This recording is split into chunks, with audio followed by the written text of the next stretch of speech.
स्वामींना आपण घरात आणत नाही, स्वामींना आपण घरात प्रतिष्ठित करत नाही, स्वामींची प्रतिष्ठापना आपण करत नाही, तर लक्षात घ्या ब्रह्मांड नायकाची इच्छा असते. स्वामी समर्थ महाराजांची ज्यांना आपण परब्रह्म म्हणतो त्या भगवंताची इच्छा असते, म्हणून या सगळ्या गोष्टी होतात.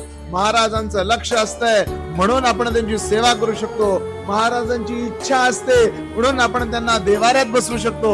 महाराजांची इच्छा असते म्हणून आपण नित्य सेवा करू शकतो. लक्षात घ्या, ब्रह्मांड नायकाने ठरवलंय की कोण माझा भक्त होणार, ब्रह्मांड नायकाने ठरवलंय की कुणाचा उद्धार होणार, म्हणून आणि म्हणूनच आपल्याकडून या सेवा करतात. लक्षात घ्या, करता करविता देता न्याय करता सगळं स्वामी स्वामी स्वामी आहे. महाराजांनी ठरवलंय म्हणून सेवा करतोय, हे वाक्य आयुष्यभर डोक्यात ठेवा.